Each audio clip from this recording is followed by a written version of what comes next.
we don't ever want them to be exchanged for a concession that makes the world a less safe place. So we have resisted any temptation to introduce the freedom of these Americans into the negotiations. Amir himself, this is a Marine right here who said, listen to me, I don't care what you do with me, do not include me in these negotiations. Right. I will stay here for life. Come up on the TV. That was Democratic Congressman Dan Kildee of Michigan, and Montel Williams here on Morning Joe speaking on behalf of the former U.S. Marine Amir Hekmati, who is currently imprisoned in Iran. We've been following these stories and wondering exactly how they play in the big picture. Congressman Kildee is here now after officially pledging his support in favor of the Obama administration and the Iran nuclear deal. Congressman, good to have you on the show this morning, back again. Thank you. What was the process that had you put this position forward, and is there any hope at getting him home?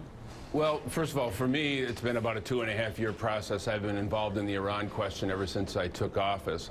But I took a very careful approach, studied the documents, met with people on both sides of the question, ultimately consulted with people like Graham Allison at Harvard University, who's really an expert on nuclear weapons, and then met with the president finally and consulted with... Why did he tell you, Congressman, to make you support an Iran deal that all Republicans that I've talked to and a lot of Democrats are really concerned about? Well, it wasn't just the president's persuasion that affected my decision. Right. It obviously was a part of it, but it was he was able to answer the questions. I and a number of other members sat with him Which the other night. questions specifically? I want to get the specifics on it, because this is one of the most important decisions you're going to make in Congress.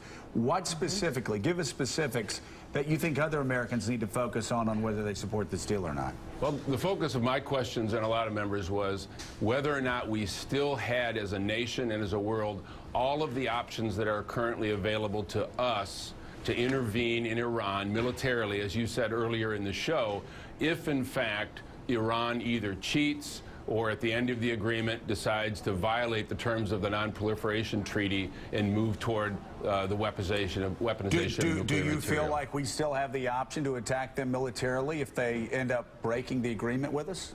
I think we have even stronger standing to use that tool because we would have given diplomacy a chance. And in order to have international support for military intervention, which I think would be critical, I think it's really important that the United States be willing to give the diplomatic process an opportunity. This agreement is obviously not perfect, right, but I believe it's less treacherous than the path forward if the agreement is rejected by Congress. If you learned that Iran was in fact building a nuclear weapon, would you support military action to stop the building of that weapon? Even supporting the bill, would you? I would. I don't think there's any doubt that the United States should use any intervention available, including military intervention, to keep Iran from developing a nuclear weapon. Are you concerned? A lot of people are concerned about the 24-day waiting period for inspections. It doesn't make a lot of sense to people from the outside. What have you learned in this process that gives you a little more comfort that that's not a deal breaker? Well, both from Secretary Muniz and also Graham Allison, I asked this question. They're both convinced that there is no practical way that Iran could conceal evidence that they had a clandestine effort to develop nuclear material for weaponization.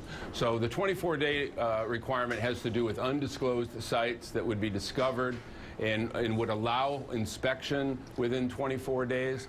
And again, nobody that I've spoken to who really understands the physics involved has been able to say that there wouldn't be a way for us to detect, even after a much longer period of time, the radioactive contents. All right, Congressman Dan Kildee. Thank you, Congressman. Thank you for coming back and talking about it. Absolutely fascinating. Coming up next, the Joint Chiefs Chairman, like you've never seen him before, General